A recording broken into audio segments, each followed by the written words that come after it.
Nabi Musa adalah satu-satunya nabi yang bisa berbicara dengan Allah Subhanahu wa Ta'ala. Setiap kali dia hendak bermunajat, Nabi Musa akan naik ke Bukit Tursina. Di atas bukit itulah dia akan berbicara dengan Allah. Nabi Musa sering bertanya dan Allah akan menjawab pada waktu itu juga. Inilah kelebihannya yang tidak ada pada nabi-nabi lain.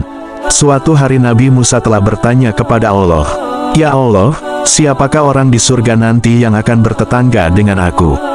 Petik 2 titik. Allah pun menjawab dengan mengatakan nama orang itu, kampung serta tempat tinggalnya.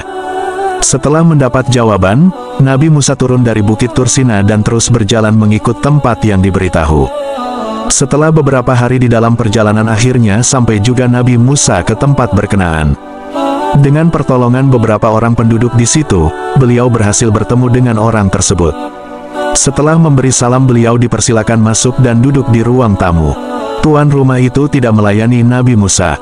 Dia masuk ke dalam bilik dan melakukan sesuatu di dalam. Sebentar kemudian dia keluar sambil membawa seekor babi betina yang besar.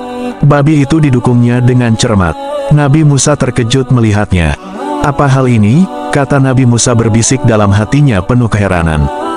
Babi itu dibersihkan dan dimandikan dengan baik.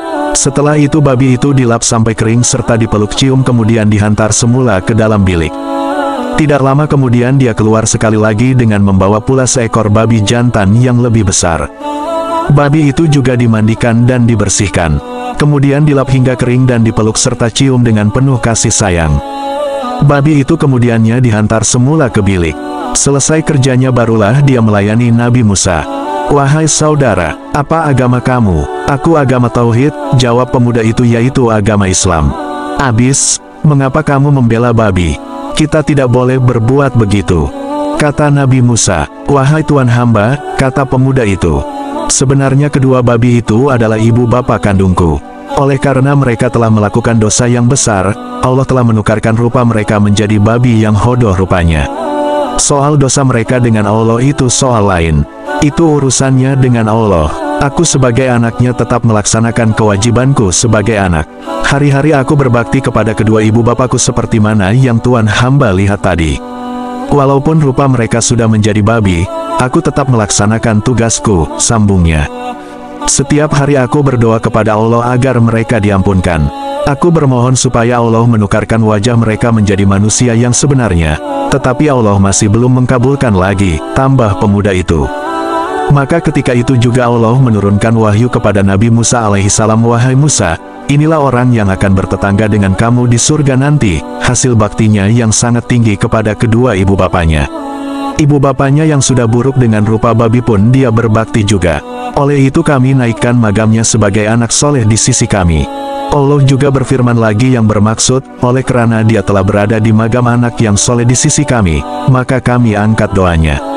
Tempat kedua ibu bapanya yang kami sediakan di dalam neraka telah kami pindahkan ke dalam surga." Itulah berkat anak yang soleh. Doa anak yang soleh dapat menebus dosa ibu bapa yang akan masuk ke dalam neraka pindah ke surga.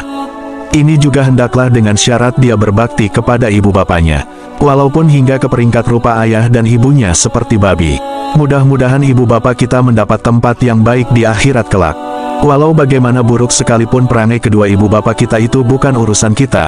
Urusan kita ialah menjaga mereka dengan penuh kasih sayang sebagaimana mereka menjaga kita sewaktu kecil hingga dewasa. Walau banyak sekalipun dosa yang mereka lakukan, itu juga bukan urusan kita. Urusan kita ialah meminta ampun kepada Allah Subhanahu wa Ta'ala supaya kedua ibu bapa kita diampuni Allah Subhanahu wa Ta'ala. Doa anak yang soleh akan membantu kedua ibu bapanya mendapat tempat yang baik di akhirat. Inilah yang dinanti-nantikan oleh para ibu bapa di alam kubur. Arti sayang seorang anak kepada ibu dan bapaknya bukan melalui hantaran uang, tetapi sayang seorang anak pada kedua ibu bapaknya ialah dengan doanya supaya kedua ibu bapaknya mendapat tempat yang terbaik di sisi Allah.